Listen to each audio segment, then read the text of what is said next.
The recruitment of Landon Duckworth has been fascinating.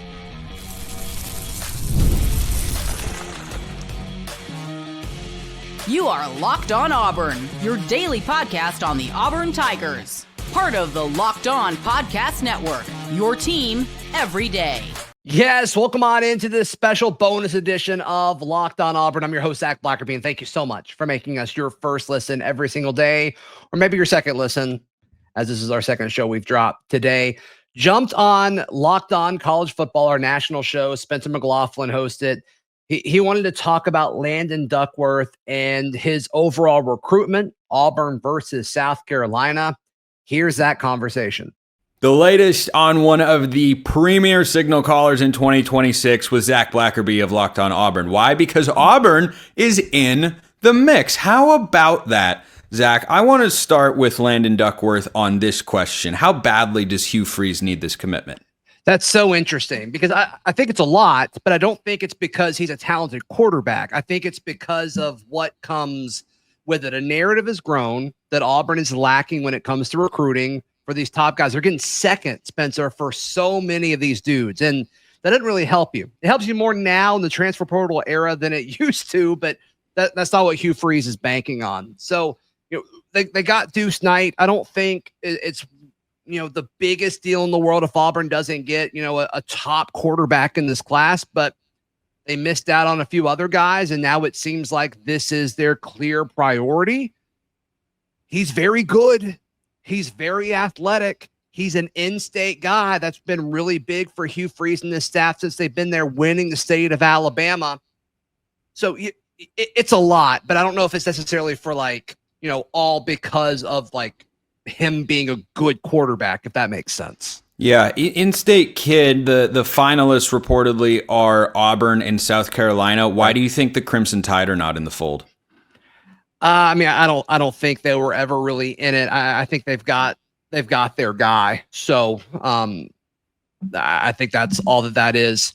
His recruitment has been interesting. When you look at Landon Duckworth, South Carolina commit, decommits, and then he had his who's who of visits lined up. And I thought he was going to Ole Miss, Spencer. I thought this had Lane Kiffin written all over it. So did 24/7. 24/7 had him crystal balled there. And that's part of it, right? It's like, oh, okay, cool. They know something, and it makes sense when you look at the timing of, I don't know. I thought it was going there. And then he puts out his top two, and it's Auburn and South Carolina. And I don't know how you feel about this. And, I'm not saying Auburn is the favorite or whatever, but it always does make me feel a little bit better when it's Auburn versus a school that he's already decommitted from, because there's no issue with staying committed. I mean, most of these guys stay committed until they flip, and they take their visits while they're committed, to a school. So I do think everything about this commitment, it's been all over, or this recruitment rather, it's been all over the place. On that question, sure, I go back and forth because I think before this year, and this could be some recency bias coming in for me, I would have agreed with you that, yeah, you'd rather be the school that he didn't decommit from.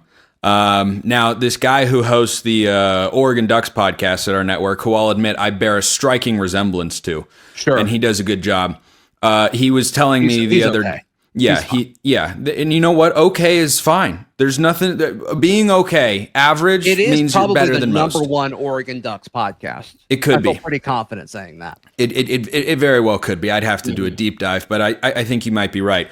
Sure. But he was pointing out to me the other day that Jared Curtis, the number one quarterback in the class of 26, was once committed to Georgia, decommitted. Oregon got into the fold, went through the entire process, was kind of, not entirely, but was pretty all in with getting him. And then he ended up going back to Georgia. And another Oregon example, Richard Wesley's a 5-star edge who famously committed to Oregon by jumping into a pool with Dan Lanning. And then...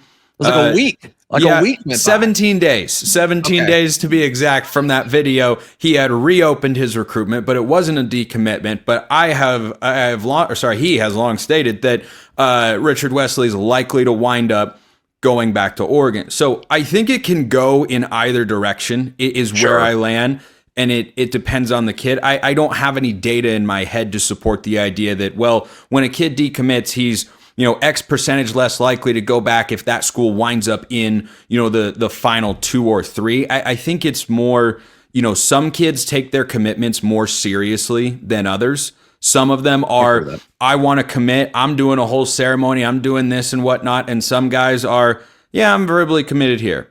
Yeah, I'm not committed there anymore, but that's just because I want to look at other schools and, go through the official visit process and not feel like, there's a cloud hanging over my Texas A&M visit because I'm committed to, Oregon or Ohio State or anything like that. So I think with Duckworth, I don't view South Carolina any differently than, anybody else would with regards to the decommitment factor. Yeah. And I think South Carolina, maybe it's 55% to 45%. I do think South Carolina has a slight edge. I think some of that has to do, I think a lot of it has to do with the quarterback situation that's currently sitting on both of these rosters. So obviously Lanorris Sellers has multiple years left of eligibility at South Carolina if he chooses it. The buzz around him is this is it, and then it's to the NFL. I mean, he's top 5 to top 10 in every NFL mock draft that I've seen, Spencer. I assume you're seeing similar things. But there's always a chance that Lanorris Sellers doesn't take that step, and he's South Carolina starter, for more than just one season from now. But behind Lanorris, you have Aaron Noland, who was a coveted high school quarterback a few years ago. But then when you look at Auburn, it's Deuce Knight. And I've talked to folks. There's a Deuce Knight tax when you talk about Auburn recruiting quarterbacks. And I think that's a big reason why they lost out on Travis Burgess to North Carolina is because, look, I'm interested in Auburn. I like Auburn. I like these coaching staffs. I believe in what they're building at Auburn. But I'm not crazy. Deuce Knight is there. And so I don't think it's these guys are, afraid to compete or anything like that. But you also have to do what makes sense. And if you're these schools, you've got to ask yourself what the opportunity cost is of, okay, I got to pay potentially 7 figures to have you sit on the bench. Like, does that help? So I think it makes more sense for him to go to South Carolina than it does Auburn right now. We continue our conversation about Landon Duckworth in just a moment, right here on this bonus edition of Locked On Auburn.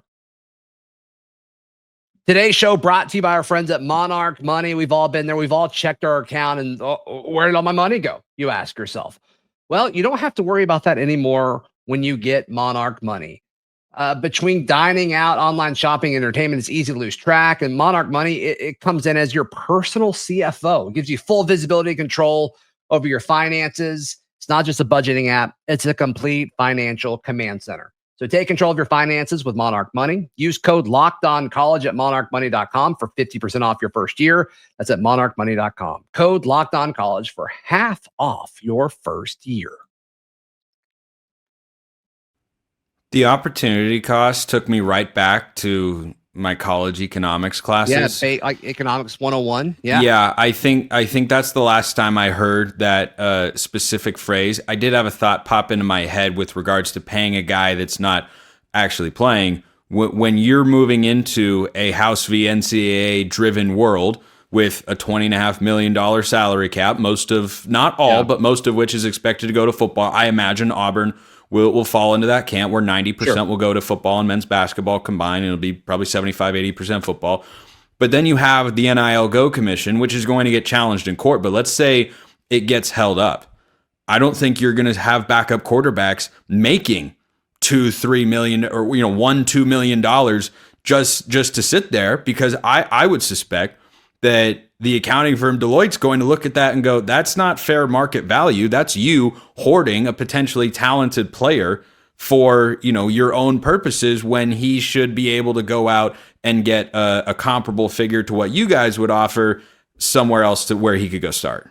Yeah, I disagree. I don't know how, like you mentioned, it's not going to hold up in court, or at least it's going to be challenged in court. Yeah. I also think, if it does go that way, where they say they actually are going to enforce this, I still think these kids are going to get their money. That's just me, because there's going to be talented quarterbacks that go and sit on the bench, and they're not doing that just to be developed. They're doing that because, or they're going to be doing that because I think they're going to be. Well, I'm not saying I think they're going to do it for free. Backup quarterbacks in the NFL make money because you got to be ready at a moment's notice. You never know when the starter might get injured or something could happen. I understand. Or anything like that. I do think these ridiculous numbers for backup quarterbacks or for future quarterbacks, I don't think it's going anywhere.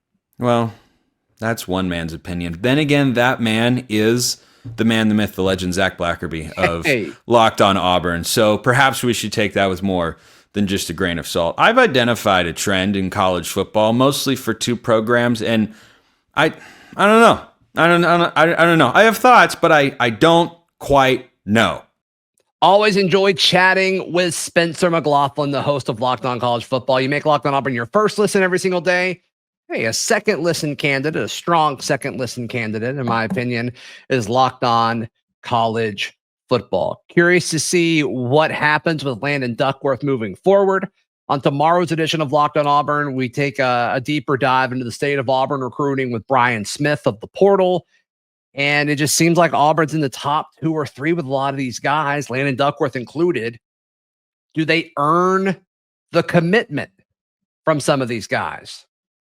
It's going to be interesting to see. Make sure you're subscribed, whether you're on audio or on YouTube, to make sure you catch all of our shows, or as many as possible, because we'll keep you updated every step along the way. Please like the video, please subscribe, and we'll see you next time. This has been Locked on Auburn.